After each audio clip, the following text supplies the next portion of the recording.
Cheers! This is the Bitcoin Crypto Happy Hour, and I am the Crypto Bull God. 5 o'clock somewhere, right? So even if you're super busy today with work, and you were like, you know what? Fuck work. I need to join somebody for a happy hour. Best place to be if you want to kind of catch up, have a drink, chill, relax, and talk a little Bitcoin, crypto, everything else related. As you know, on this channel, we don't do just Bitcoin and crypto. So thank you for tuning in. Please hit the thumbs up button. Drop a comment. I'll be engaging with everybody in terms of any TA questions related to cryptocurrencies. And in the TA Q&A segment, we're going to go through a bunch of things here. Good afternoon, Holly. Hey, Holly, thank you for joining. I've seen you here before, so thanks for stopping by again. In the comments section, make sure specifically to let me know what drink you are having this evening, as well as any TA questions that you have related to crypto. So this evening, I would like to thank, as you can see here, this says Kentucky Bourbon Barrel Ale. Now, I do not have Kentucky Bourbon Barrel Ale. It's actually a really good beer. I was with a friend of mine on Sunday, and I hadn't seen this guy in a little bit because I've been traveling, as I had shared with everyone. But this beer it was a very good, very dark beer. They age it in bourbon barrels, and I like bourbon, so it tastes very good. So shout out to the waitress who gave that to me. Appreciated that. She got a generous tip. So the drink this evening for me is just a lime LaCroix with some vodka and a splash of triple sec. It's very good. I should have put a splash of actual lime juice in there, and I forgot to because I was kind of rushing around to get here. So again, appreciate everybody who is in here. Make sure to drop some comments and likes. And if you're not subscribed, I'd love to have you as a subscriber.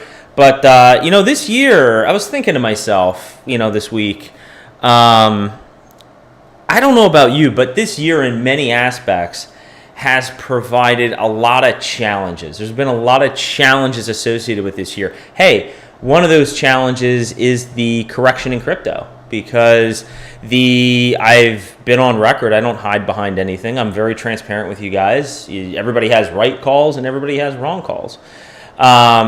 But it's been a very challenging year in many regards. I was going to say for crypto at least, because the correction's been deeper and longer than I expected. So that was one source of frustration, was that I was wrong in terms of when I thought the market would top out. But I do think we are very much underway. We'll get into it, but I do feel like we're very much underway of creating the higher highs and higher lows, those basic building blocks of a bullish narrative, to kind of change things around. And we are going to see a blow-off euphoric top before we see a massive correction at some point in 2023.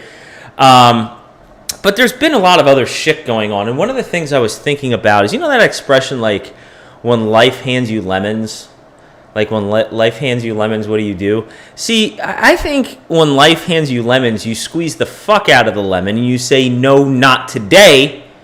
And you say that tough times do not last, but tough people do. So just remember, no matter what struggles are going on in your life, just to keep a perspective on things and to always remain thankful and blessed for all of the things that you have, all of the people that you have in your life, because those tough times will pass. As hard as it is in the moment to understand it, and it's easier kind of saying it after the fact, you just have to remind yourself of that. But hey, on a more positive note, yesterday, and I would be curious if anyone else, this resonates with anyone else and they appreciate this, but I love checking out new restaurants. I like checking out new restaurants. I love food.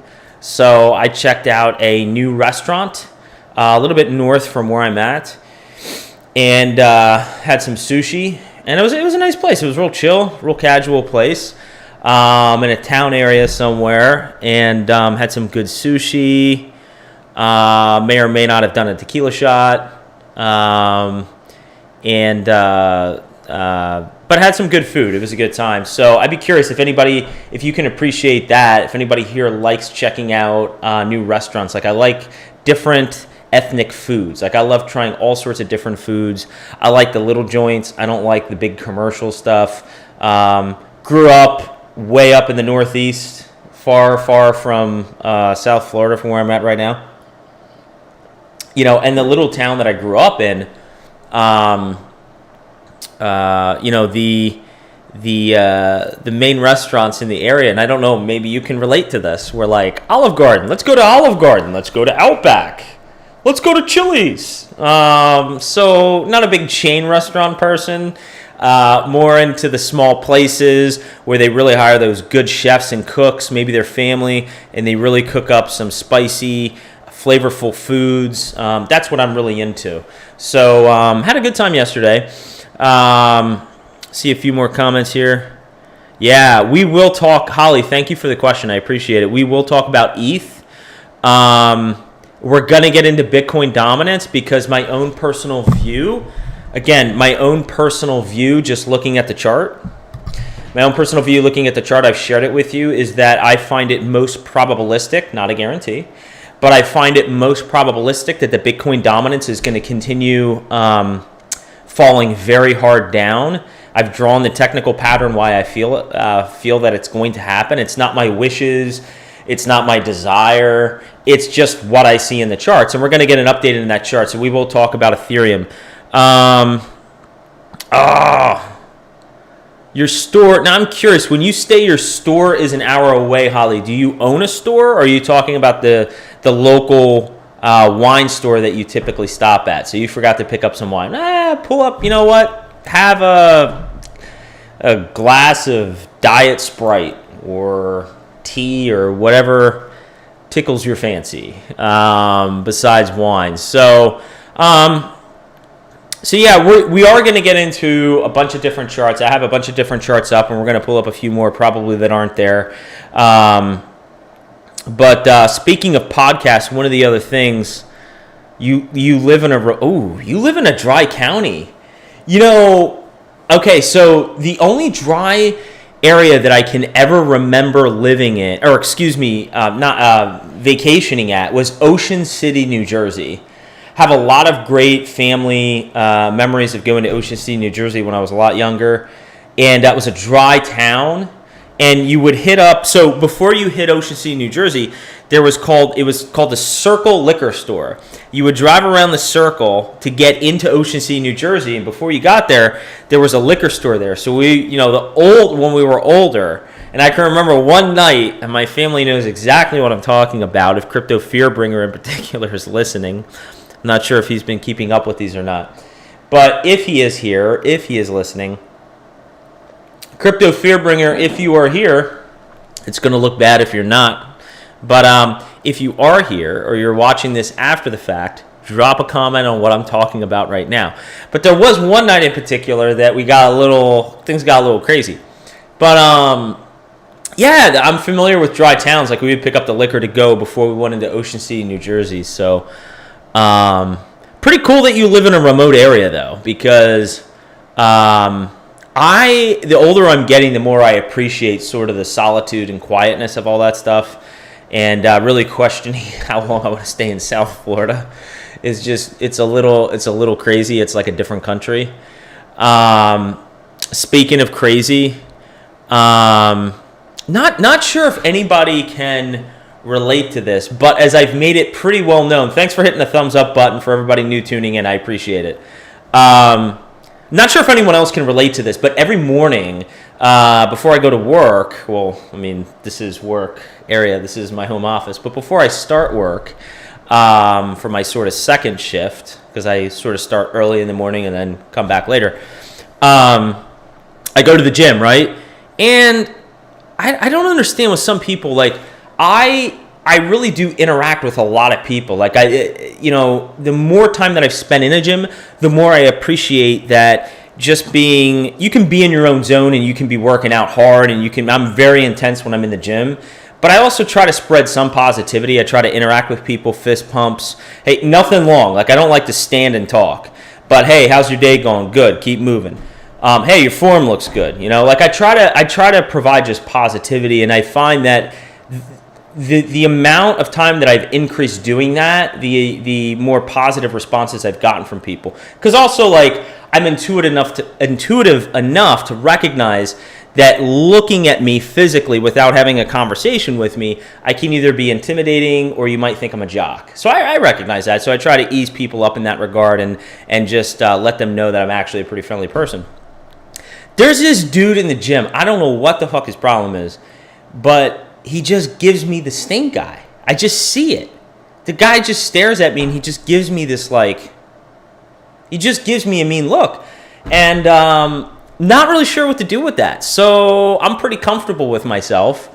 I know who I am as a person, so I sort of just filter it out and ignore it. But it's interesting that some people, I think, it's more with them, it's not with you, but it's just like, what the hell is this guy's issue with giving me this stink eye? So anyway, it was just something I was thinking about this morning. I went on the elliptical to end my workout routine just to do some static cardio, and this guy was giving me the stink eye on the stair climber. I don't know what the hell is going on. So anyway, glad to have everybody new who is tuning in. Perhaps, Holly, he is intimidated. Glad to have everybody new who is tuning in. We're going to get into some technical analysis here very, very shortly. Let me catch up on the comments here. Well, so Kevin says he'd love to live in a remote area but needs to live in a city to make the money. So I guess your job, you can't do it remote, huh? Your wife grew up on a farm. Interesting.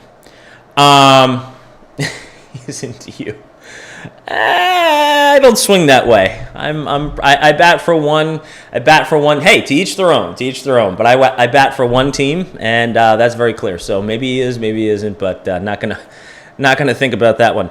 So let's get into some charts here. So we're gonna actually do something a little different for this segment of the Bitcoin Crypto Happy Hour, and I have not seen anyone drop a comment in terms of what they are drinking this evening for the Bitcoin Crypto Happy Hour.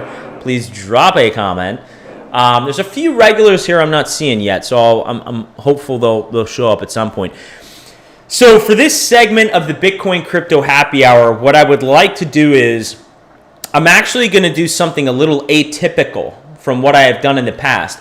I'm actually going to share with you, it looks like 5 different people who are on Twitter. I don't think any of them are on YouTube, but I want to share a few charts. I want to point you in their direction if you're not following them already, because I do find value in some of the charts that they put together because they are,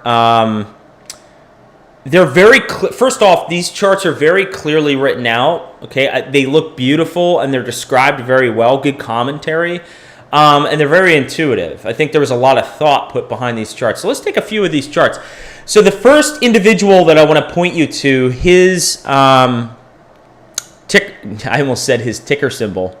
His @ you can see it's Ether Nacional. And his chart here has to do with alt season, and he correlates it with Ethereum 2.0. But let's take a look at this chart here. This is really pattern recognition. So what he's pointing out here in 2013, you can see we had this rounding bottom.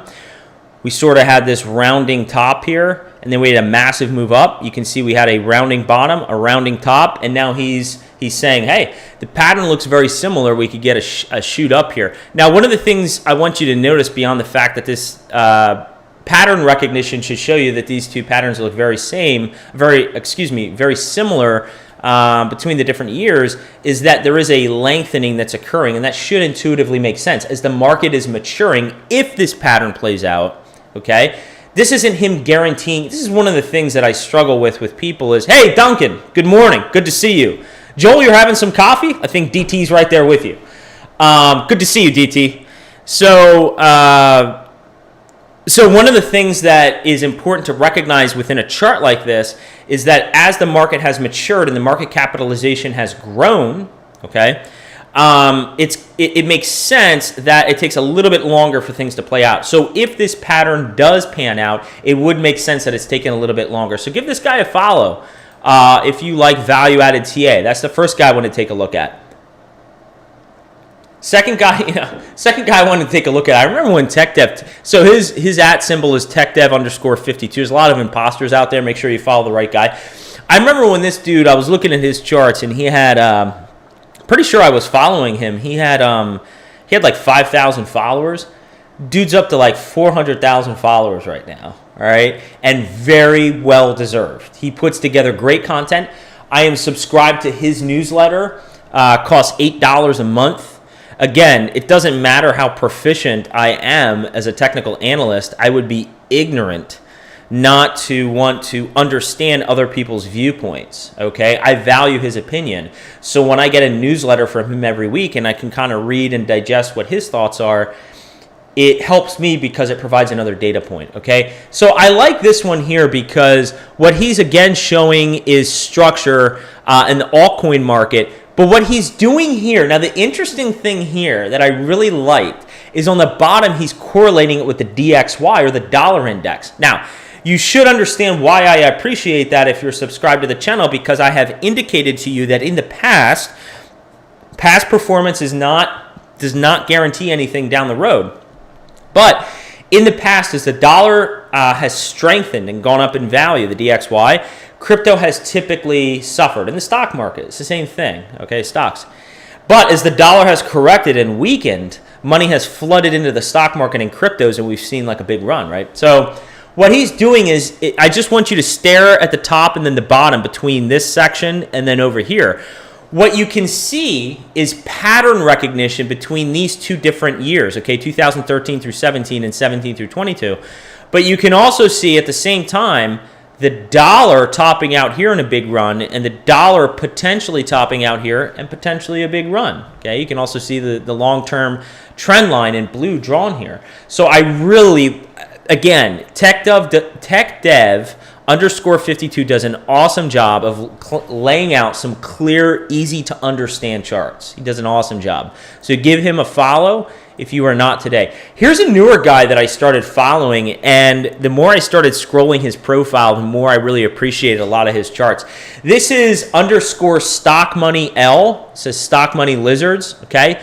Now, this here, again, is another structure for altcoins. So there's a lot of theme here with altcoins, okay?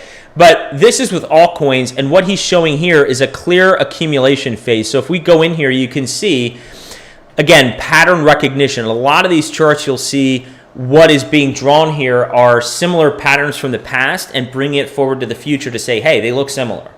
Not saying things will pan out in a similar fashion, but I'm at least seeing some similarity here, and so I'd like to point it out to you. This is really interesting. So again, clearly laid out. Peak, fake out, a downturn in price, a move up. Peak, fake out, a downturn in price, a move up. Peak, a fake out, a move down, potentially a reaccumulation zone and a move up. So, and he also points out the time frame, 75 bars, 225 days. Check out this guy's charts. I find his charts also to be very well labeled, very clearly laid out. Really appreciate a lot of his content. Now this one, I'm actually not going to go through this because there's too much content to go through. This gentleman's Twitter handle is @L_crypto_prof. I'm assuming for professor.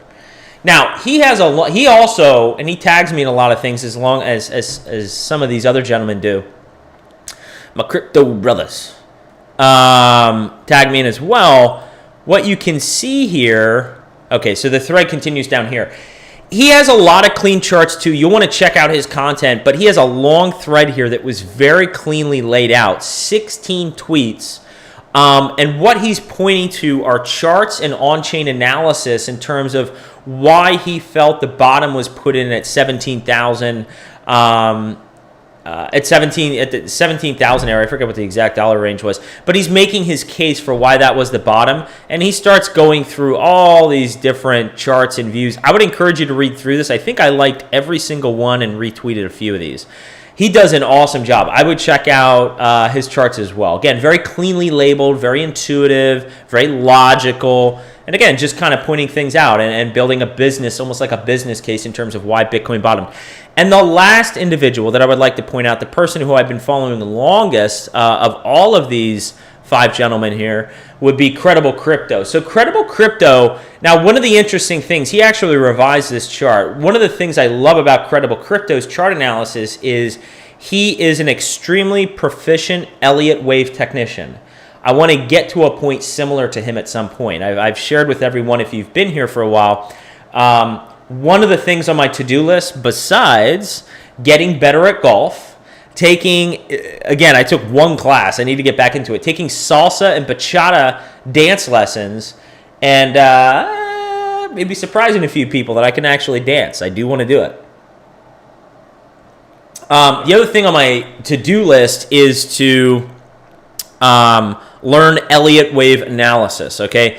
Credible Crypto does an awesome job of Elliott wave analysis. And one of the things I really appreciated about this analysis is, I think it was 2020, all this price action here, he sort of sketched out, okay? He sketched the red line, the blue line, and the red line here. Let me tell you where he was correct and then incorrect, because we've all been correct and incorrect. He was spot on and correct that the market did not top in 2021, like a lot of people are at the beginning of 2022. He was calling for a more sustained price correction and for a mass appreciation in price in 2023. That's what he was calling for back in 2020, okay? So he ended up being correct in the sense so far that we haven't seen the market top out. Now, the way the correction has gone hasn't been exactly the way he forecasted it. He's not Nostradamus. No one is. So he's updated this, but he does in general, he does an awesome job. Looking in particular, I really value his Elliott wave analysis. He does that on smaller time frames and larger time frames on a lot of crypto projects like Bitcoin, XRP, and others. So I would check out Credible Crypto. His Twitter handle, let's take a look at it. It's just at Credible Crypto. Pretty simple, right? Just like at Crypto Bull God. His is at Credible Crypto. So yeah, I wanted to take a look at a few of these charts and with some of these technical analysts that I really, whose content I really appreciate. For all those new tuning in, please hit that thumbs up button. Let me know if you have any TA questions. Thank you for joining. I don't know if you're new. I don't know if you are a returning viewer. Drop a comment. Let me know what you're having for happy hour this evening. But one of the other things I wanted to do real quick to get out of chart analysis, let's see, where are we at here? Kind of wanted to talk about, right before I pulled up the live stream, I pulled out of this. Let me pull this up again. Apologies.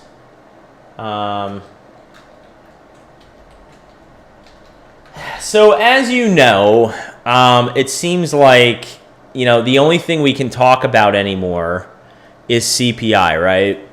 And if you've been subscribed to my channel for a little bit, thank you for the thumbs up. For all new joining, hit the thumbs up button. Leave me a comment. If there's anything you want me to analyze in the charts, let me know. If you followed that podcast from several months ago, I talked about CPI and how real-world inflation is a lot higher than CPI. People even higher earners are starting to feel it a little bit more. I mean, I know I've really noticed it. Costs increasing, groceries 20, 25%, 30%. But CPI sort of understates real-world inflation, but we won't get back into that. But anyway, it seems like lately that there's always some sort of narrative, okay? There's always some sort of narrative. You have to understand this.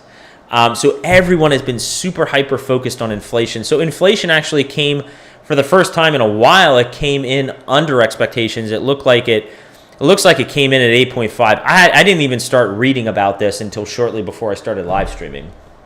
I was at the gym, and I opened up TradingView on my phone, and I went, look at that.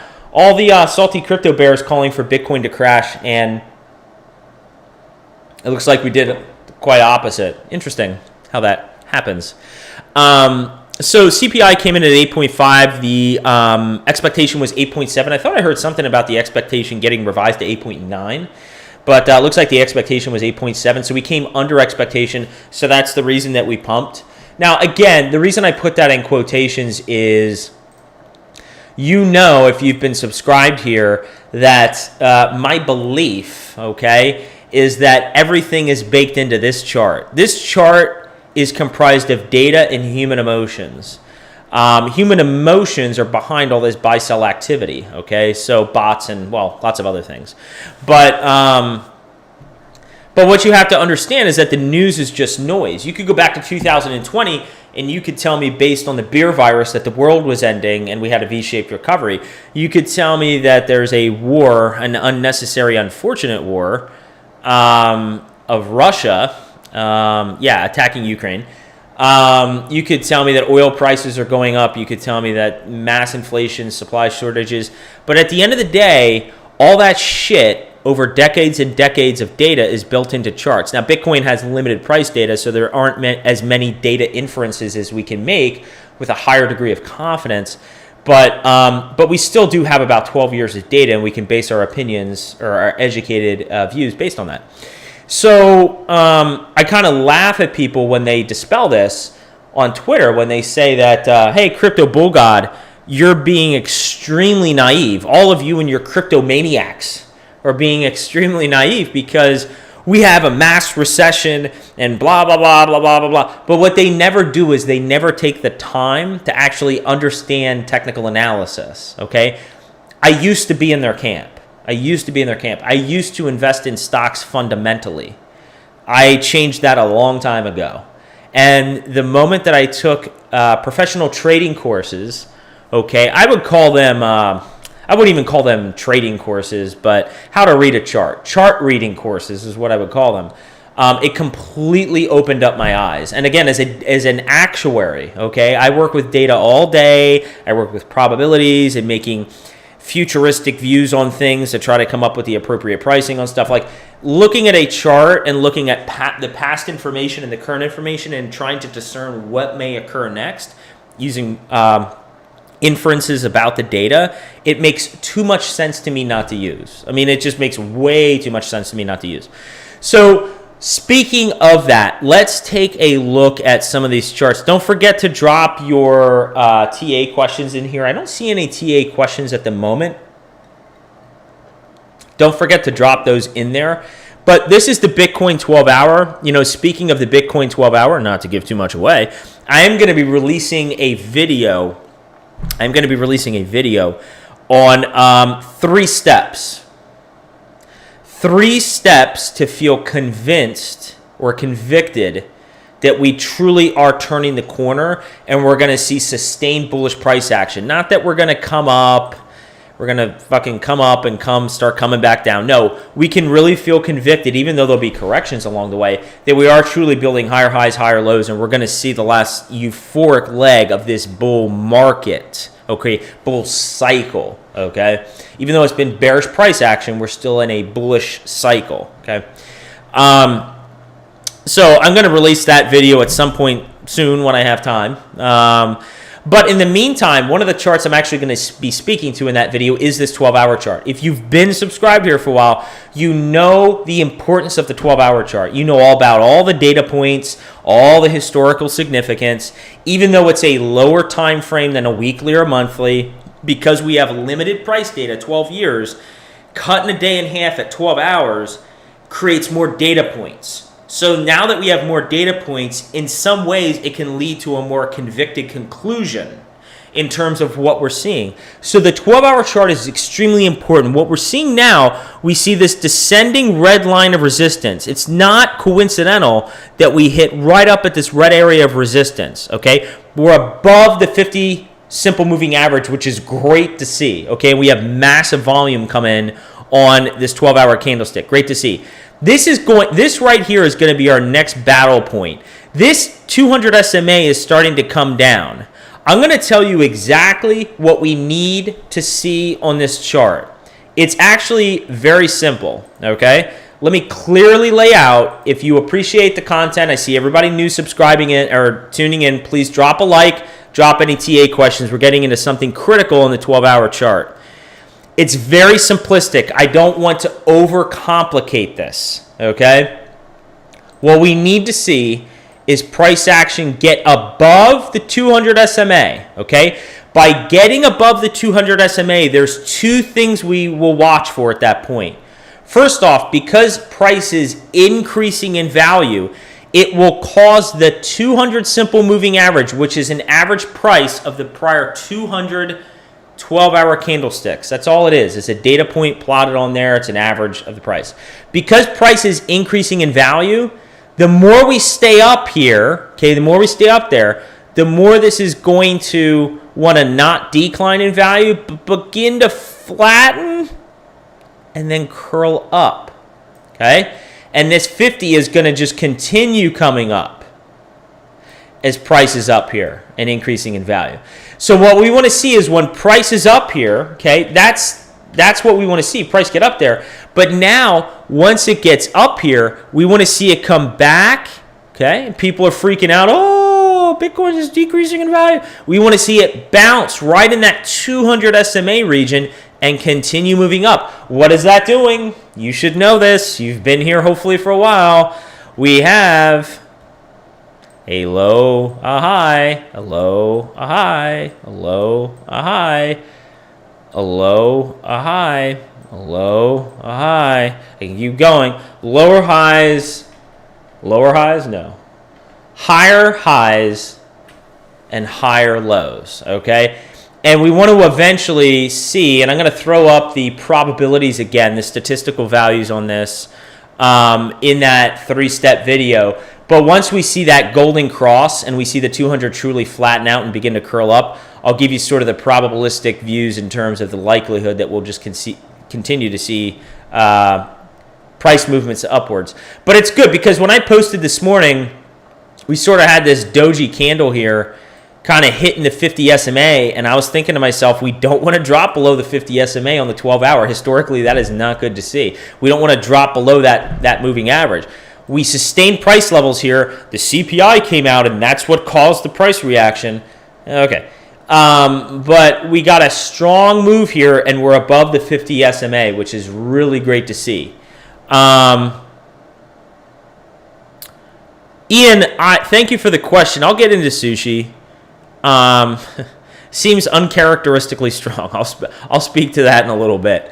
So this is what I'm looking at on the 12-hour. What other charts did I want to quickly look at before I get to some other items? You know what? Actually, let's look to this relativity chart.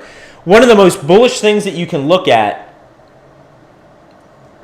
I tweeted this out a few days ago. Please hit the thumbs up button and drop a comment. Subscribe to the channel if you're joining. It's going to help me out.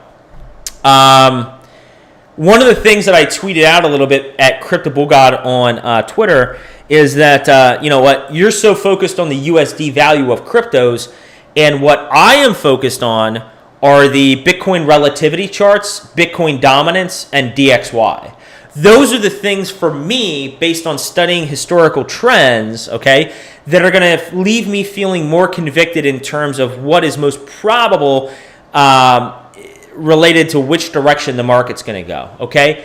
What is not bullish about this Ethereum BTC relativity chart? Just look at this for a second. Now, to me, this certainly looks like a rounding bottom and accumulation. Is that not what this looks like? Okay? Not only that, not only is the relativity value remaining strong and not just dropping off, right? So not only is Ethereum holding a lot of strength relative to Bitcoin, and it's important, no matter what altcoin you like Cardano, you like XRP, you like HBAR, you like Solana or Matic, it doesn't matter. Ethereum is the king altcoin, okay? How Ethereum goes, so goes the rest of the altcoins. It's just a fact based on history. So the limited history we have at this point. The other thing I'd like to point out to you that's very important, this is a weekly view on Ethereum Bitcoin relativity. We broke this descending line of resistance on the RSI. That is critical. The other thing we do, it's not just that we broke the descending line of resistance. This lower high that was created, you see how we had on the RSI a high, a lower high, and a lower high? This move right here invalidates this lower high. We have now created a low and a higher high. We took out this lower high right here, okay? That is extremely important to make note of. Now, the next thing I want to focus on here, there's other relativity charts. We're not going to get into that. Not important. Not as important for the conversation. What I want to get into is the Bitcoin dominance. You guys know that I have been hammering home on the Bitcoin dominance forever, okay? And I forget who it is, and I wouldn't name him anyway, but there have been people, and it's a possibility, by the way. I pointed to the fact that we could have created a low, a higher low, a high, a higher high, and we could have continued churning up, and I said, no. You know, in one of my YouTube videos I put out there, I said, no. Guys, these aren't my hopes or wishes. I'm just telling you what's in the charts, okay? This is a pole. This is a bear flag. This is a descending triangle. Yes, we temporarily right here invalidated it. But guess what I was watching for? Will we re-enter the pennant, or will we hold this descending line as support and bounce up? We did not hold that descending line as support. We bounced. Or excuse me, we did... We did not. This is what happens when you're live and you can't edit the video. We did not hold this descending line as support. We did not bounce. We dropped below. And typically what happens is when you have a pattern that temporarily invalidates and fakes out and it goes back inside the pennant, there's an extremely high probability that the original pattern will play out. This is what I've been saying now for a long time, okay? Maybe I'll be wrong. But if I'm right, you better believe I'll be tweeting about it and talking about it a lot. So what I drew out here was a general price direction for Bitcoin dominance that I'm currently in the camp of leaning towards, okay? And you can watch my YouTube video in terms of what my thoughts on all these directions are. But this is the most important thing to watch right now. The most important thing you need to watch. Look at the green zone. Someone drop a comment on this. I want someone to fill in the sentence for me, please. If you're subscribed here, and because the thing is, I'm not just sharing content. I'm really trying to help out and educate everyone. So if I'm educating people, you should be able to tell me what I'm about to say next. We hit this zone around 39%. We hit this zone around 39%. We hit this zone around 39%, 3 times. If we come down to 39% and we're sitting at 40.8, what will most likely happen? It's not a guarantee. Someone, for the love of God, comment please and tell me that I've helped to educate some of you. What is most likely for a 4th time if we hit the 39% level? Someone comment, please. I'm waiting. I'm literally waiting for someone to tell me what is most likely that we're hitting the 39% level for the 4th time. We hit it. We hit it. We hit it. Does this mean that support is strong or that it is weak? Because this is support at the moment. 39 is support. Okay, no one is saying anything. It's like I'm in front of a classroom and people are just staring at their textbooks right now. This is awesome. Okay. If we hit support, thank you, Kevin, for the love of God, for chiming in. I am helping to launch pad. All right, Brendan and Kevin, let's clarify a few things here. Kevin's on the right track. Brendan, I don't know. Hopefully you don't mean the price will go back up. Or Bitcoin dominance will go back up. The odds are a breakthrough, but it could bounce again. So this is the more important thing to keep in mind. Kevin's on the right track here. Of course, we could bounce here and temporarily go up a little. I actually have that drawn. If we hit prior support of 39% for the 4th time, okay, over the course of the past more than year, since May of 21 until now, this shit is going to get weak. And the likelihood is we will break down. So the question you then need to ask yourself is, if we break down in Bitcoin dominance, what does that mean? I've spelled that out in the last video. I went through and very clearly laid out to you what that would mean. I'm not worried about the little moves. I'm not worried about all these little moves. In general, if we drop in dominance over the course of this time, we will see a harder run in altcoins. And if and when we get to this area, which I would strongly suspect once we break out of here, the technical pattern is going to play out. Once we get into this zone, okay, yeah, we'll probably see a little relief rally. But when we start creating all new time lows in Bitcoin dominance, you better motherfucking believe, based on history, that your altcoins are going to run a shit ton higher than Bitcoin, okay? I understand that I keep saying the same things. I understand that things have corrected deeper and longer than I and many I appreciate and respect originally thought. It doesn't mean that the general premise of what we were communicating, okay, isn't going to play out. This is a bear pennant. This is a descending triangle. Call it whatever you want, all right? If we get down, now that we've broken this median line I told you that we've bounced off of before many times, now that we've broken here, I am fully anticipating we are going to get to this area. When we get to this area, shit is going to get so juicy. I'm going to be so amped up when we get here. It doesn't mean things, don't get me wrong. I'm just getting excited because I know about the probabilities. All right? I'm a numbers guy. All right?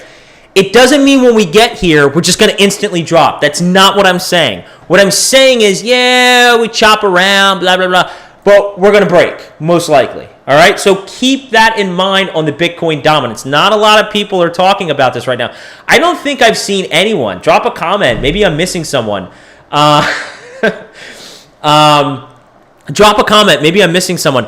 I am not aware of anyone that is talking about this bear flag and descending triangle in the Bitcoin dominance. I have not seen a single person that I follow or on Twitter that has shared anything or on YouTube that is speaking to this.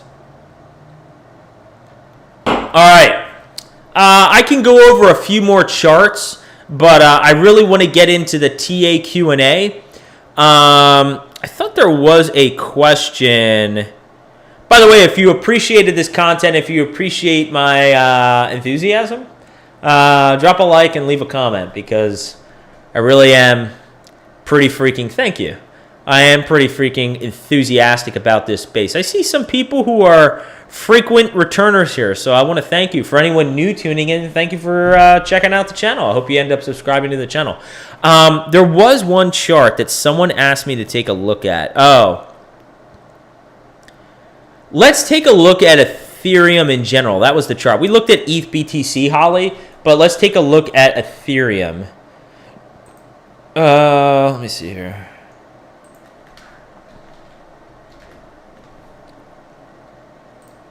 Here we go. There's some bullish shit going on here.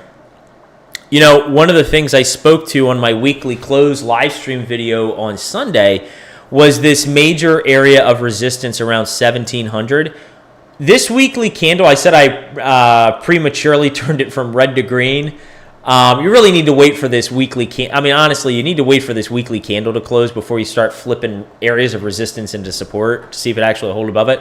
Right now, I find it highly unlikely that this candle is going to close below 1700. I don't see that happening, but we'll find out. Maybe I'll be able to do... No, you know what? This week, I don't know if I'm going to be able to do a weekly close. I don't know. This weekend is going to be a little rough. I'm going to be out and about. So we'll see. But wow, holy shit. Ethereum is up 9.4%. I didn't think it was that high today. Last I saw it was up like 6-7%. Okay. Looks like the Holy Crypto Trinity is having a nice run. Gala, which is one of the bigger swing term trade plays that I have, is up 6%, which is good to see. I also tweeted about Chainlink, which has dropped off a little bit. Anyway, let's get into Ethereum. That was the original question. And then somebody dropped some questions on the TA. I don't see any questions on the TA. That's a little disappointing. Here we go. So what's really great to see with Ethereum is that it has flipped temporarily. We have to wait for this weekly candle to close. The 1700 area of resistance into support. Okay, we dropped all the way down here when everyone said Ethereum was going to, I don't know what people were saying, 400, 500, I don't know. But we wicked down here, and ever since we've bounced, right? So this is in general what we want to see, okay? In general, what we want to see is we want to come up, we want to maybe backtest this area here, create support. Now we're battling the descending line of resistance. We want to see us break through the descending line of resistance, create a higher high above this lower high. Maybe at some point in here we backtest, but continue up, and now it's all about this prior area of resistance, which is the all-time high. That's in general what we want to see. The other thing we want to see on the price indicator chart, this is the RSI. There's a couple descending lines of resistance. We're already starting to peek our head above the red. See how I have it drawn here, here, here. So we're starting to peak above here, but this is the major one. You see that black line, descending line? This is the major area of resistance here. I have it drawn approximately, but we want to get above here to negate these lower highs in the RSI. We want greater strength in the price movements. That's all it's saying. Duncan, have your H-bar targets changed from your original video? My largest holding by a large margin. Yeah, I need to get, so I have, is it 3 videos? I think I have 3. So to answer your question, I want to put out the Holy Crypto Trinity update video for that to give you what I think is most probable for a price range for H-bar, 1, and Mana, all 3. But let me answer your question directly, though, as direct as I can at the moment. There will be revisions to price targets that I laid out back in 2021. I mean, it's been...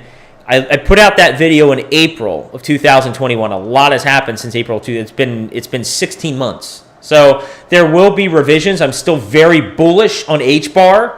Okay, I hold a lot of H-bar, 1, and Mana. Clearly, the Holy Crypto Trinity. They have done my portfolio well, and I believe all 3 will do extremely well. 1, I still feel Harmony 1 is the most undervalued of the 3. I think the team has done an awesome job communicating things. I think they're going to get through this because they're engaging with the community. That's why. And again, the chart reveals everything. I look at the chart and there's nothing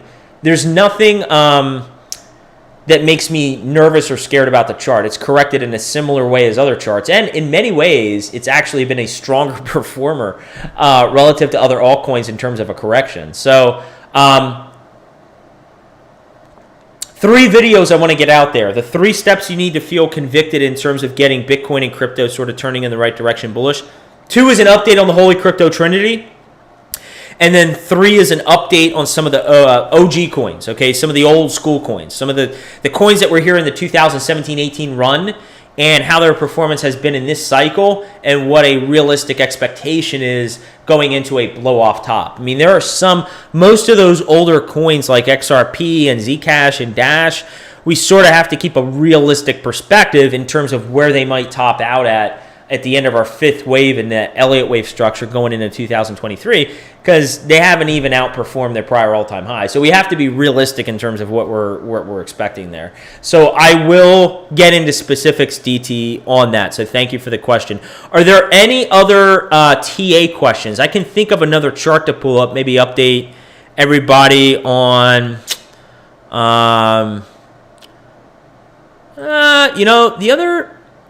The other chart I'll take a look at with you real quick. This is a 2-week chart. If there's any other questions, let me know. Drop them in the comments.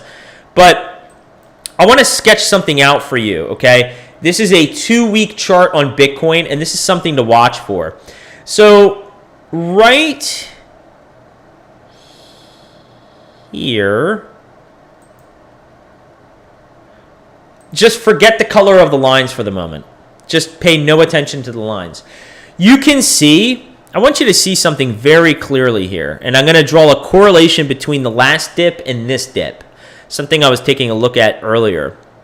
When we had our crash down here, once we got above this first red area here, you see all the correlation here. It temporarily provided support, resistance, and we got above. So we got back up into this zone, okay? And then the second thing we did, see the second line here? This is the top of our wave 1 movement. We topped out right here. So as soon as we blew past this line, that's when the market really topped out at the top of our wave 3 structure, okay? I want to make a similar comparison here and what to watch for on price levels. Oh, sushi. Thank you, Ian, for the reminder. I'll get into sushi. I forgot about that. Thank you. I want to get into a few price levels that remind me of this movement down here and what to watch for, and then we're going to get into sushi. All right, so follow me here. We're going to look at about 30,000. We're going to look at about, we're going to call it 46,000. 46.5, 46, all right? Here's what I want you to watch for on Bitcoin on a macro view, okay? Look at the market structure here. Touches, okay? Once we broke below, we couldn't get above it. We wicked above it, okay? For all the new viewers, hit the thumbs up button. Let me know what TA questions you have. Thank you for tuning in. Much appreciated. What I want to watch for is to get above this 30,000 level and form it as support. I just don't want to start to blow up past it, all right? I want to get above 30,000 and I want to bounce off it as support. And now comes 46. And the 46 to me looks real similar to this around 14,000 level. Once we break 46, candle bodies, wick, bodies, wick, bodies and a wick. You can just see all the price confluence around 46, 46.5. Once we break above 46.5, I am going to be getting super hyper, mega ultra, nubular, bullish. All right? So really, this area of price confluence, okay, we accumulated here and then broke out above the second red line. I equate it to this area, getting up in here and bouncing and then breaking above this 46 to 46.5. So that's something else to watch on a macro perspective. Now, I got a question on sushi, and I appreciate that. Ian, thank you for tuning in. If you haven't, you best be hitting the thumbs up button. I have a lot of sushi charts. All right. So Ian's observation is that, what's up with sushi? I mean, I saw it was up like 11% today. I do have a decent amount of sushi, and I'm not really paying much attention to it at the moment because the price is suppressed. What I would say about sushi is, even though it's making... Keep this in mind, Ian. Sushi has done worse than I thought it would. It's done much worse than I thought it would, okay? Now, I'm not saying an Elliott wave technician wouldn't come in here and say, oh, yeah, everything's fine. We created an ABC correction and we're good. We created our first wave 1 movement up, ABC. We're just waiting for wave 3 and it's going to be massive. Okay, maybe an Elliott wave technician comes in here and I'm not an Elliott wave technician at the moment. I'm not great with it. I know the basics, but I'm not great with it. Remember, the all-time high in sushi was 23. We're sitting at 1.57. So right now, 1.57 divided by 23.43, we're still sitting at a 93% correction, okay? So even though it's making large moves up, it still has a massive weight. Its dominance within the market has dropped significantly. So it has to prove it to us. It has the potential to catch up, but it has to prove it to us. So what would I look for on sushi? I'd actually start here. I'd look to first break this descending line of resistance. That's the first thing I would do. And then I have a few key areas of... that's a good area of resistance right there, actually. So these are the key areas of resistance I would focus on before I would get excited on sushi.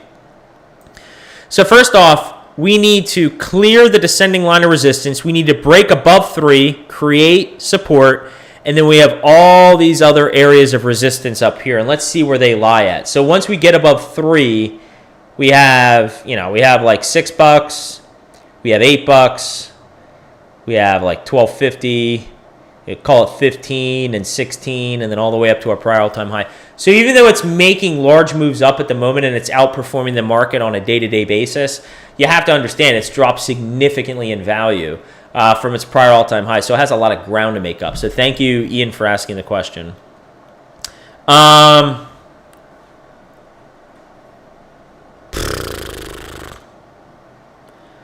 DT, great question. So DT's question is, it's a TA question. It's a TA question. It's on the fence. I miss not having someone, if I'm out of my drink, making me a second drink. I have to do all these things by myself now. So I'm out. One drink for the happy hour and that's it. Crypto Bull God's cut off. CBG is cut off. When I'm talking in third person, I'm really in my zone. When I start talking in third person, I'm feeling it right now. Not the drink, but the happy hour, just talking crypto. So DT is asking the following question. When a particular coin passes its prior all-time high, what else can you use to discern how high it will go besides Fibonacci extensions? Okay. What I would say is I would use other forms of logic that I have tried to creatively come up with in particular in a prior video, the Holy Crypto Trinity video. What I did in the Holy Crypto Trinity video is I tried to discern what the total market capitalization would be for the entire cryptocurrency space at the blow off top. I think I said like 9 to 10 trillion, somewhere around there. And I said, okay, so based on the market topping at around, let's just call it an even figure of 10 trillion, we're going to put out a spread within the top like 50 to 60 coins on what their market capitalizations would potentially be based on history of how the percentage allocations have worked in the past. And then based on those based on the market capitalizations within the ranks, you can then come up with your educated guess based on history of where you think a project will fall ultimately within that range. And some of this, some coins top at different points, so there's a lot of variability here. But again, this is all just trying our best to come up with a reasonable estimation mode. So where will we fall in that range? What's the circulating supply? Is that increasing? So to answer your question, just trying to come up with other unique ways. There's really no other way. People will say it's guesswork, and to some degree they are correct. But to a larger extent, we can also try to come up with a logical approach that instead of having a clear slate and it's like, well, if it breaks 100, where the hell is it going to go? I mean, I might as well just throw a dartboard and say 150 or 200. I don't really know. Well, no, I mean, maybe you can create a bullseye. Maybe the bullseye is a large bullseye, but it's better than having a blank slate. So hopefully that answers your question. You just try to come up with a logical approach to come up with valuations. All right, so I don't see any other questions. I do see a lag on my screen of me speaking and doing shit with my hands. I don't know what's going on there.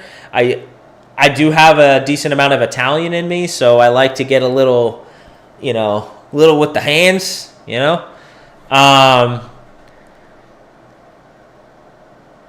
I've done tables of coin dominance versus market cap. Interesting. Yeah, I've looked at dominance on a few coins, but when they get super small, I asked the question of how much value there is in it. But I know you've looked at H bar. I think you mentioned you looked at H bar dominance, but I don't really pay attention to it because it's it's like number 39 right now. It's too small for me to I think top 10 looking at market dominance would make sense, but anything smaller than that is All right, ladies and gentlemen, I don't know if there's any ladies here. Oh, yes, there is. At least Holly's here. I know she was here.